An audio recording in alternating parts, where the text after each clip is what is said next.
Hello student, welcome to our history class. In last video we completed first lesson of civics, introduction to our constitution. Now here let us start our second lesson, preamble to the constitution. In first lesson, introduction to our constitution, we complete some points. Provisions in the constitution, meaning of the constitution, necessity of the constitution, what is administration, Constitution Assembly, contribution of Dr. Babasaheb Ambedkar. These points are completed in last video. Now let us start our second lesson. The name of our second lesson is Preamble to the Constitution. Preamble means description to the Constitution. The name of our second lesson is Preamble to the Constitution. We learned this in the previous chapter. The Constitution is an important document clarifying the rules of administration. The Constitution Assembly made the Constitution of India. Our representatives have to carry our administration as per the law paid down by the Constitution. Our Constitution is the fundamental and highest law of the land. Our Constitution is the fundamental and the highest law of the land. There are definite aims or purpose in making any law. There are definite, perfect aims or purposes in making any law. Basic provisions in the law we made after clarifying these objectives. A systematic arrangement of all the aims and objectives of law is the preface to the law. The preface to the Indian Constitution is called preamble. The preface to the Indian Constitution is called preamble. The preamble sets out objectives of our Constitution. The name of our lesson is Preamble to the Constitution.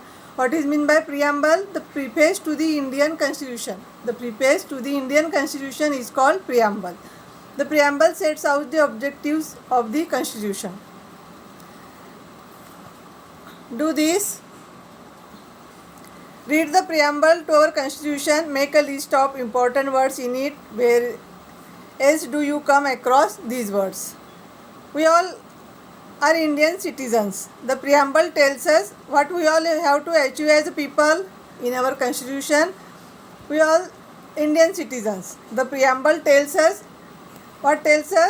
we all have to achieve as a people. The values, thoughts and ideas in it are noble. The entire Constitution lays down the provisions through which these goals are to be realized.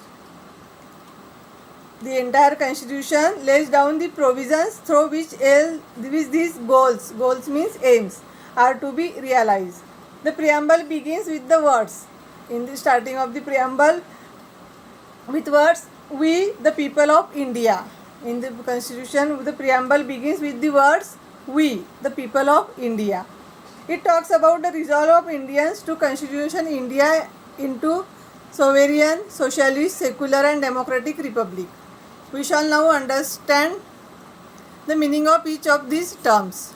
Here now, first point is sovereign state. Sovereign state India was ruled by Britain for a long period. You know student, India was ruled by Britain for a long period. The British rule ended on 15th August 1947. The British rule ended on 15th August 1947. Our country became independent. India became sovereign. We are now free to take decision as we think fit in our own country. Now this latest condition, we are now free to take decision as we think fit in our own country. The word sovereign means that the state is not under the control of foreign power. What is meant by sovereign state? The meaning of the sovereign state means the word sovereign means that a state is not under control of foreign power. Sovereign means that the state is not under control of the foreign power. The most important goal of our freedom struggle was to acquire sovereignty.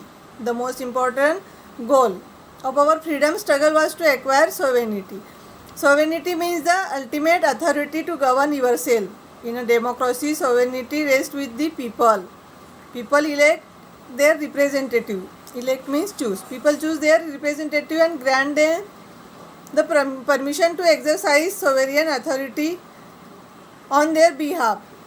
Thus, the Constitution reflects the principle of popular sovereignty of the government. Elected by the people makes law on behalf of the people. In this point, student, India was ruled by Britain for a long period. The British rule ended 15 August rule ended on 15th August 1947. The most important goal of our freedom struggle was to acquire sovereignty. The people elect their representative and grant them to permission to exercise sovereign authority on their behalf. Thus, the Constitution reflects principle of popular sovereignty and the government elected by the people makes laws on behalf of the people. Here complete our first point, sovereign state, then social state and secular state.